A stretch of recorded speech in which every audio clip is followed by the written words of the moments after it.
Olá, sejam bem-vindos a mais um Devocional em Lucas. E dando continuidade aos devocionais, hoje nós leremos Lucas capítulo 16, versículos 16 a 18. Então, Lucas capítulo 16, versículos 16 ao 18, que diz assim: A lei e os profetas profetizaram até João. Desse tempo em diante estão sendo pregadas as boas novas do reino de Deus, e todos tentam forçar sua entrada nele. É mais fácil os céus e a terra desaparecerem do que cair da lei o menor traço.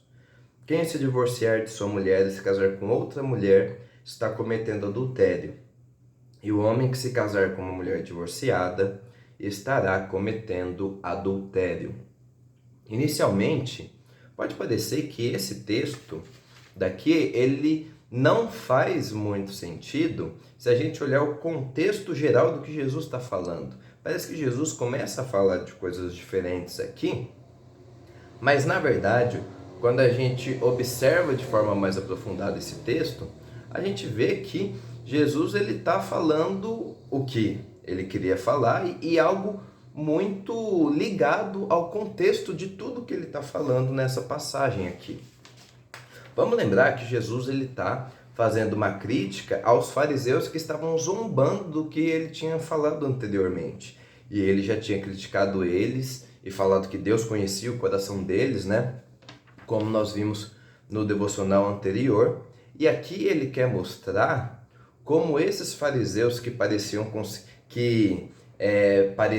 por assim dizer, considerar muito a lei e observar bastante a lei, na verdade nem isso eles faziam, né?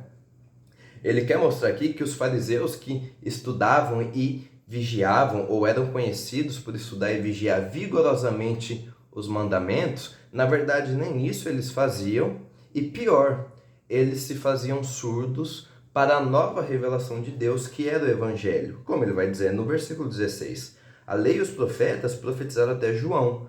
Desse tempo em diante estão sendo pregadas as boas novas do reino de Deus, né? E é engraçado que o povo desprezado por esses fariseus, né, os publicanos e os pecadores, eles estavam aceitando essa mensagem do evangelho que eles recusavam e eles estavam entrando no reino de Deus. Tanto que Jesus fala, e todos tentam forçar sua entrada nele, né? Essa passagem, inclusive, ela poderia também ser traduzida na voz passiva, né? Então seria tipo assim, e cada qual é empurrado para dentro dele.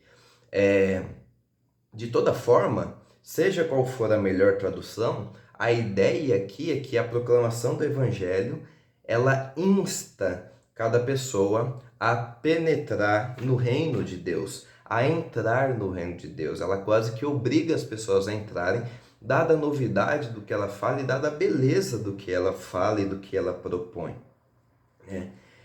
Só que Jesus sabe que talvez essa noção de que a velha ordem das coisas cessou, porque agora uma nova mensagem está sendo trazida, o evangelho está sendo pregado, por assim dizer, né? Uma mensagem revigorante nesses termos. Essa ideia então de que essa velha ordem cessou poderia levar à ideia de que a própria lei de Deus não vale mais também. E Jesus não quer levar as pessoas a pensarem nesses termos. O próprio Jesus falou em outra ocasião que a lei ela não foi abolida, ele não veio para abolir a lei, mas veio para cumprir a lei. A lei não foi abolida por Jesus, mas foi cumprida por ele. Ele dá o real significado, o real sentido, o sentido mais profundo para a lei, por isso que ele vai dizer, né? No versículo 16 ainda, né? Na verdade no versículo 17, é mais fácil os céus e a terra desaparecerem do que cair da lei o menor traço, né? E o exemplo que Jesus dá de que a lei continua vigorando e de que, na verdade, os fariseus, nem a lei que eles diziam cumprir, eles cumpriam, é o divórcio, né? Então, a fim de demonstrar a validade da lei, Jesus fala sobre casamento, divórcio e adultério. E é interessante ele mencionar esse exemplo aqui, porque esse exemplo de casamento, divórcio e adultério talvez seja o grande exemplo que mostra como os fariseus e mestres da lei, eles não seguiam a lei de fato, né? existiam nessa época duas escolas de pensamento principais, por assim dizer, entre os judeus, que eram as escolas de Shammai e as escolas de Hillel. E ambas as escolas tinham interpretações diferentes acerca do texto que fala de divórcio e tudo mais, de Deuteronômio 24, se eu não estou enganado. E a escola de Hillel, principalmente ela, era conhecida por ser uma escola mais liberal. Ela dizia basicamente que alguém podia dar uma carta de divórcio por qualquer motivo. Então, por exemplo, se a sua esposa fez uma comida que você não gostou, né, que não estava boa e tudo mais, você já poderia dar uma carta de divórcio e se divorciar dela, se você quisesse. E era uma prática comum de muitos fariseus e mestres da lei, se divorciar das pessoas, das suas esposas, por motivos idiotas, só porque arranjavam, por assim dizer, qualquer desculpa para divorciar das pessoas, das suas mulheres. E Jesus quer mostrar esse ponto aqui, o abuso do divórcio. Ele fala, ó, na verdade, quem se divorciar de sua mulher e se casar com outra mulher, como ele fala no versículo 18, estará cometendo adultério. E o homem que se casar com uma mulher divorciada estará cometendo adultério. Jesus ele quer mostrar então que, por exemplo, a lei, na verdade, ela interpreta a questão de uma forma completamente diferente do que as escolas dos fariseus, né? E nesse sentido, então, apesar dos fariseus se considerarem observantes intocáveis da lei, o que Jesus está mostrando aqui é que eles estão em permanente contradição por meio da sua prática, que se evidencia nesse texto pela sua prática do divórcio. E por fim, então, o que Jesus quer mostrar também?